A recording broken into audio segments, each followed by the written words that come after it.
वैसे तो हर आर्कियोलॉजिकल खोज हमारे सामने अतीत और हमारे पूर्वजों से जुड़े राज खोल देती है, लेकिन कुछ डिस्कवरीज ऐसी भी होती हैं जो इतनी रहस्यमयी होती हैं कि पुरातत्वविद भी उनको सुलझा नहीं पाते। तो आज की इस वीडियो में हम आपको 10 ऐसी ही खोजों के बारे में बताएंगे। चलिए शुरू करते हैं आज की इस वीडियो को। नंबर 10, बरीड इन पॉट्स। वैसे तो आपने प्राचीन काल के अलग अलग बरियल मेथड्स के बारे में सुन रखा होगा, लेकिन ये सबसे अनोखा है। फ्रेंच आइलैंड के कॉर्सिका में आर्कियोलॉजिस्ट ने एक अजीब नेक्रोपोलिस खोज निकाला जिसमें 40 रहस्यमयी टूम हैं। इनमें से अधिकतर में बड़े बड़े पॉट्स में ह्यूमन रिमेन्स को रखा गया था। ये कब्रिस्तान आइलैंड के उत्तरी हिस्से में पाया गया है। पुरातत्वविदों के अनुसार ये अवशेष 3rd और 5th सेंचुरी के समय के हैं, जब रोमन साम्राज्य अपने पतन पर था। यहाँ अधिकतर लोगों को एम्फोरस में दफन किया गया है। प्राचीन समय में इन बर्तनों का प्रयोग ऑलिव ऑयल और वाइन रखने में किया जाता था। अजीब बात यह है कि वैज्ञानिक आज भी नहीं पता लगा पाए हैं कि यहाँ कौन लोग रहा करते थे। किसी भी एंशिएंट टेक्स्ट में यहाँ रहने वाले लोगों के बारे में जानकारी नहीं दी गई है। ऐसे में ये लोग कौन थे और इन्हें इस तरह पॉट्स में क्यों दफनाया गया, ये बात पुरातत्वविदों के लिए भी रहस्य बनी हुई है। Number 9, medieval sword pyramid. हाल ही में एक शौकिया ट्रेजर हंटर ने कुछ ऐसा खोज निकाला जिसे देखकर सभी हैरान हैं। पुरातत्वविद इसे स्वॉर्ड पिरामिड का नाम दे रहे हैं। ये कमाल का आर्टिफैक्ट सैटन ह्यू नाम की इंग्लैंड की सबसे फेमस आर्कियोलॉजिकल साइट से मिला है। हालांकि ये कोई रियल पिरामिड नहीं है, बस एक तरह की शील्ड है जिसका प्रयोग राजा महाराजा अपनी तलवार को रखने के लिए किया करते होंगे। ये आर्टिफैक्ट सोने और गार्नेट का बना हुआ है और सैटन ह्यू में पाए गए बाकी आर्टिफैक्ट से काफी ज्यादा मेल खाता है। बेसिकली ये एक लिड था जो देखने में पिरामिड जैसा लगता था, जिसे एक्सपेंसिव गार्नेट्स का यूज करके डेकोरेट किया गया था, जिसे जरूर श्रीलंका या फिर भारत से मंगवाया जाता था। ये इस बात का भी सबूत है कि सालों पहले भी एशिया और यूरोप के बीच में इंपोर्ट एक्सपोर्ट होता था। नंबर 8, एंशिएंट केव सिटी। क्रिमिया रीजन में एक छोटा सा मिडीवल टाउन है जिसका नाम एस्की कैरमन है। ये टाउन अपनी गुफाओं के लिए प्रसिद्ध है। ये सभी गुफाएं 6th सेंचुरी के समय की हैं। इस पूरे टाउन में 300 से भी अधिक गुफाएं हैं। ये गुफाएं उन लोगों में शायद शेल्टर्स हैं, घर के तौर पर बनाई हो, पर धीरे धीरे ये पूरा शहर ही गुफाओं का शहर बन गया। केव सिटी नाम से जाने वाले इस शहर में टेम्पल, चर्चेज और फ्रेस्कोस भी थे। 8th सेंचुरी में कासास लोगों ने इस जगह पर हमला किया, लेकिन फिर भी केव सिटी के लोगों ने उनका विरोध किया और अपनी जगह को वापस हासिल करने में सफल भी रहे। इसके बाद वो 13वीं सदी यानी मंगोलों के आने तक के लिए यहाँ रहे। Number 7, shipwrecked gold. एक पुराने शिपरेक में सालों पहले गुम हुए स्पेनिश खजाने की तलाश सालों से जारी है। हाल ही में एक ट्रेजर हंटर जो कि इस शिप को ढूंढ रहा था, उसने एक सोने का सिक्का खोज निकाला है। न्योस्त्रा सोनारा दी अटोचा नाम का यह शिप फ्लोरिडा के ऑफ कोस्ट का सबसे रहस्यमय शिपरेक है। यह सिक्का जुलाई में समुद्र तट से 9 मीटर की गहराई पर पाया गया। ये काफी दुर्लभ गोल्ड कॉइन है। इसकी कीमत 72 लाख रुपए एस्टिमेट की गई है। इस शिपरेक को 1985 में खोजा गया था। इसे 2014 में दुनिया के सबसे वैल्यूएबल शिपरेक के रूप में Guinness book of world record में भी जगह मिली।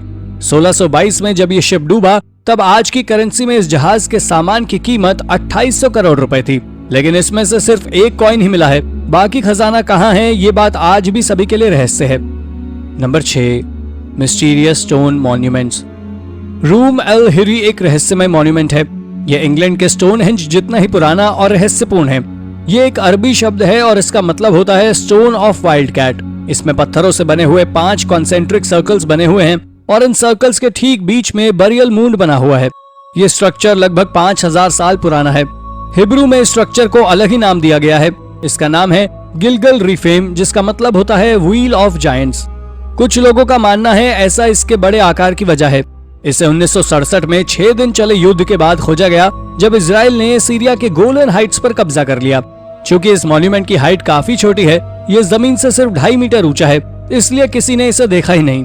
ये लगभग 20,000 वर्ग मीटर के एरिया में फैला हुआ है, लेकिन रिसर्चर्स आज भी ये नहीं पता लगा पा रहे हैं कि इस रहस्यमय दिखने वाली स्ट्रक्चर्स को क्यों यूज किया जाता था।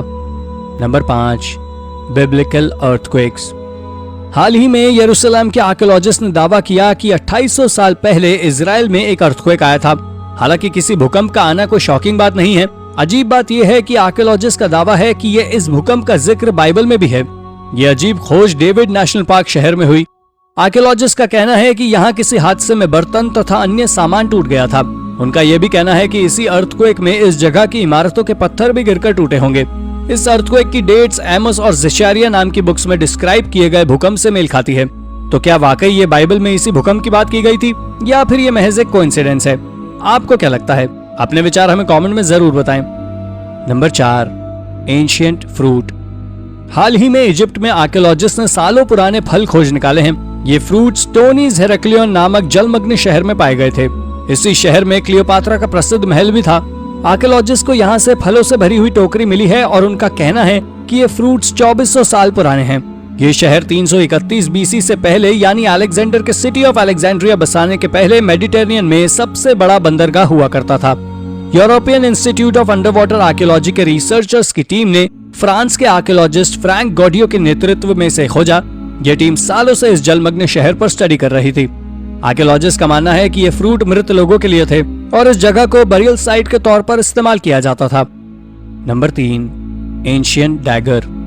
भारत के तमिलनाडु में रिसर्चर्स को पुराने समय का एक डैगर मिला है। आर्कियोलॉजिस्ट का कहना है ये डैगर किसी प्राचीन रहस्यमय सिविलाइजेशन का है जो लगभग 2500 साल पहले यहाँ रहती थी। ये डैगर आर्कियोलॉजिस्ट को कैंथगई नाम के गांव से मिला है। सालों बाद भी ये आज काफी अच्छी तरह प्रिजर्व्ड है।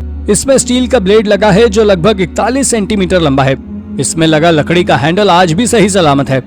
आर्कियोलॉजिस्ट का कहना है 3rd सेंचुरी बीसी से 3rd सेंचुरी एडी के बीच के समय में लोग इस हथियार का यूज किया करते थे।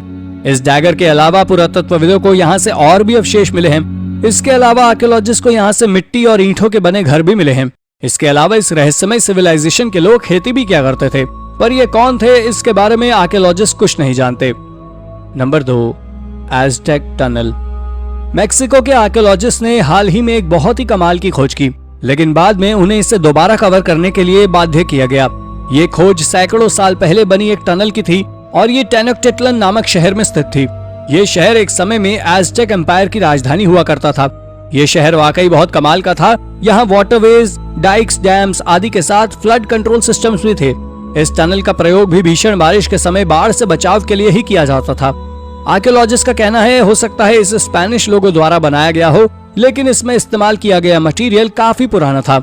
इसकी दीवारों पर कई प्री हिस्पैनिक गिल्फ्स भी कार्व की गई थी, जैसे कि बारिश की बूंदे, पक्षी या फिर एज़टेक वॉरशील्ड। लेकिन अभी आर्कियोलॉजिस्ट के पास इतना पैसा नहीं है कि इस टनल का एक्सकेवेशन किया जा सके, इसलिए इसे बंद कर दिया गया है ताकि ये महत्वपूर्ण अवशेष नष्ट न हो और भविष्य में इस पर रिसर्च करके पूरी जानकारी जुटाई जा सके।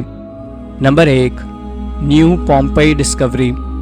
आपको पता ही होगा कि पोम्पेई माउंट वेसुवियस के इरुप्ट होने पर नष्ट हुआ था और इस पूरे शहर के ऊपर लावा की एक परत जम गई, जिसकी वजह से ही ये लगभग 2000 सालों तक सुरक्षित रहा। लेकिन हाल ही में हुई एक स्टडी में सामने आया कि माउंट वेसुवियस का इरप्शन एक बार में नहीं हुआ था, बल्कि हम अभी तक यही मानते आए हैं कि वेसुवियस का विस्फोट अचानक हुआ था और लोगों को जान बचाने का मौका ही नहीं मिला था। पर ऐसा नहीं था। 24 घंटों में लगातार कई बार विस्फोट हुआ। कुछ लोग अपनी जान बचाकर चले भी गए, पर अधिकतर लोग यहीं रुके रहे, क्योंकि हर विस्फोट के बाद उन्हें यही लगा था कि ये आखिरी है। तो दोस्तों, हमारी ये जानकारी आपको कैसी लगी हमें कमेंट करके जरूर बताएं।